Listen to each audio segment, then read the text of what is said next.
What's up, dear audience? Welcome to a video review of Napoleon Total War. I'm Seth Kiparis, the cynical crowd, and I'll be presenting this game to you. So what is Napoleon Total War? Well, Napoleon Total War is a strategy game set in the Napoleonic Wars. As the title suggests, it heavily focuses on the little corporal himself. The game offers you a tutorial for land battles, naval battles, and the grand campaign. You also have Napoleon's campaigns. You have the campaign in Italy, Egypt, and the grand campaign in Europe. The first two are more scripted and historically focused, while the grand campaign gives you more liberty in choosing your way of achieving victory and conducting diplomacy. There are 11 historical battles, 9 are land battles and 2 are naval battles. The land battles follow Napoleon's career from the Battle of Lodi to the Battle of Waterloo.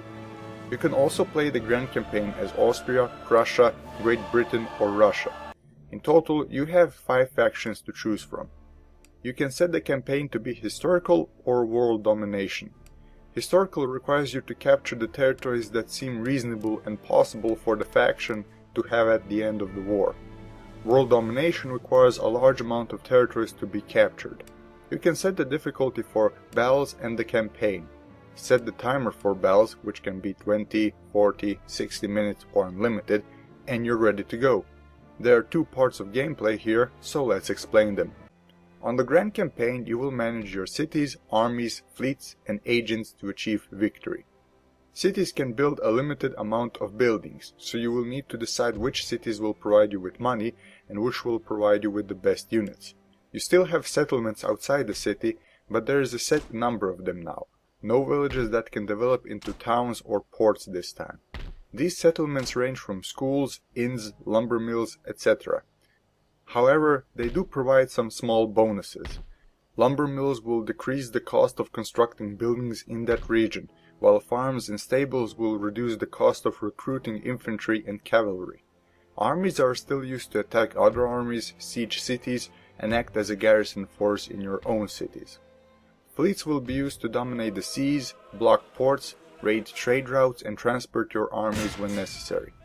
You only have 2 agents, rakes and gentlemen.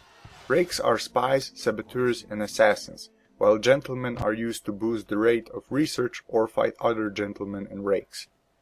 There are also some new elements added to the campaign map, replenishment of units and attrition. In the previous Total War games, you would replenish your units by paying money when they're in cities or right on the map, like in Empire. In Rome and Medieval 2 they would replenish in a turn, while in Empire they would replenish in 2 turns. This is different in Napoleon. Your units have to be in your province and they either have to be in the settlement or in the field with the general. You don't pay for their replenishment. Instead, they replenish at a certain rate. This rate is determined by the type of unit, military structures present in a province, and other settlements that boost the replenishment rate, such as supply posts and farms. To give an example, if you have a unit of grenadiers in your army, and the province doesn't have a military building that can recruit grenadiers, then their replenishment rate will be slow. Attrition is the casualties suffered by your army when it passes through areas with extremely hot or cold climate. In the Egyptian campaign, that would be the deserts, and in the Italian and Grand campaign, that would be areas covered in snow when winter arrives. You can preserve your army by putting them in cities and settlements. This adds another strategical factor that you need to take into consideration, because it is possible to lose an entire army due to attrition if you're not careful. Planning your offensive operations will now also be determined by the season. The Grand Campaign encompasses Europe with a small part of southern Scandinavia. It is the smallest Grand Campaign map in the Total War series, bearing Shogun 1 and Shogun 2. It makes sense considering the game is set in the Napoleonic Wars, but compared to Empire, the previous game, it is a big drop in scale, and that is a bit depressing. However, the map is more detailed. For example, France in Empire has only 1 region, while in Napoleon it has around 10. Making it more detailed. Also important to note is that a turn moves time forward for 3 weeks, instead of 6 months or a year. This is because the campaign lasts from early January 1805 to late December 1812. This makes it more personal, as your generals can only die in battle. You will recruit generals the same way as in Empire, but this time you will be asked to pick which general would you like, each having their traits and skills. Trade is still important, although this time you only have Europe and can build plantations. Trade nodes still exist, and if you manage to send a trade ship, you will gain additional income. With the grand campaign out of the way, let's move on to the tactical battles. Naval battles are still the same, only this time you can repair your ship during battle if it's not under attack. I still think they're a bit slow, but other than that they function well. Land battles are the same as in Empire, but there are some differences. Since this is set 100 years later, technology also moved forward, so your line infantry, militia and some light infantry have socket bayonets. Your line infantry can use square formation, your cavalry wedge formation, artillery is more accurate and light infantry can disperse to reduce casualties. Fire by rank and platoon fire has been removed and cannot be researched. That means that line infantry can only fire from the first rank. This is compensated by a higher reloading skill that all line and elite infantry have.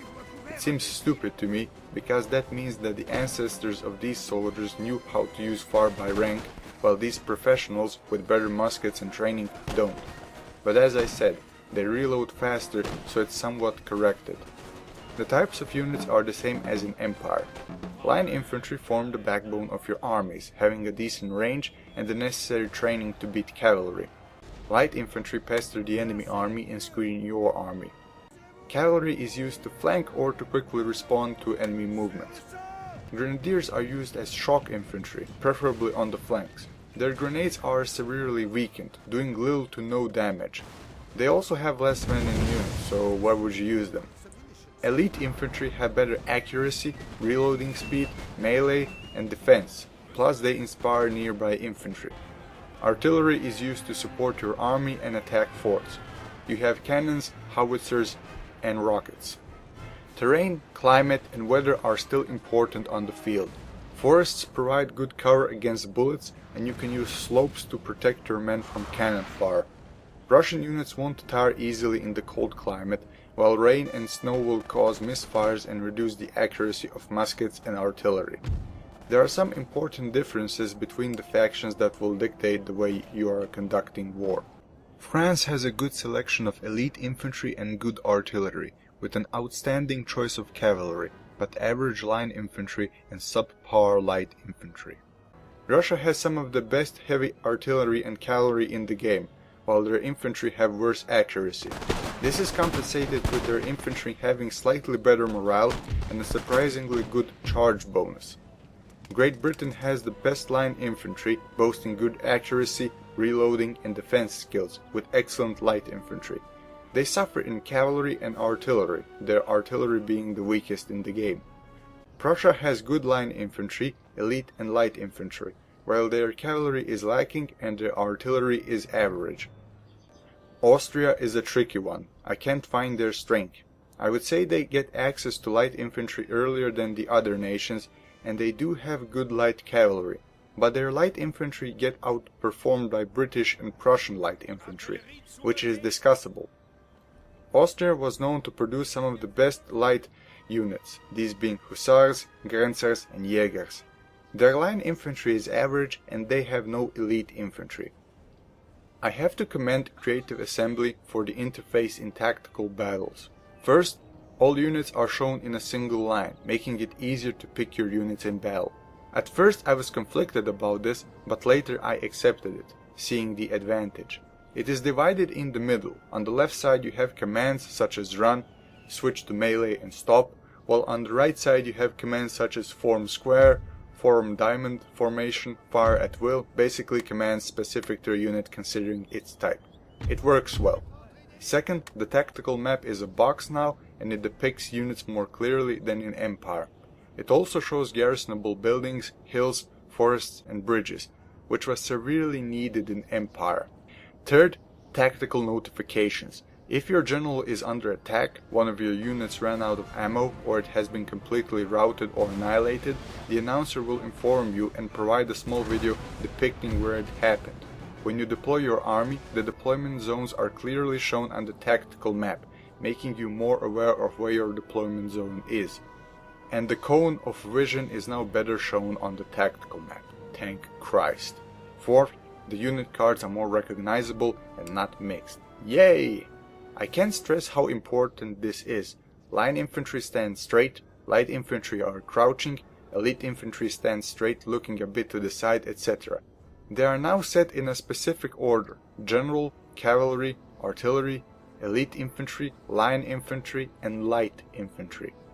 I'm fine with this. It has sense and it's not the mess of organization like in Empire. Seriously, why didn't they do it in Empire?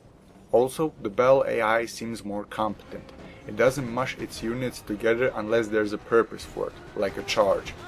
It manages to do some flanking maneuvers and prioritize targets, like shooting my general and rushing my artillery with cavalry.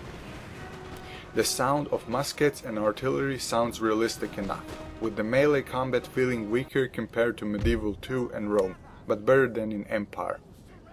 That said, melee combat is still one-on-one, which is unnatural here as it was in Empire. Music is better than in Empire, but nothing memorable like Rome or Medieval 2, though you will remember the menu song. Now the verdict. My verdict on this game is a 7 out of 10. Although it makes vast improvements and some interesting changes to the gameplay, the rather limited scale compared to the previous game, less unique differences between the factions, and a smaller selection of factions to play as discourages me to give this any higher grade. What I can do is recommend this game if you're interested in the Napoleonic Wars or in a grand strategy game on a moderate scale that focuses on battles. This has been Seth Kiparis, the Cynical Crowd, wishing you a pleasant day. Signing off.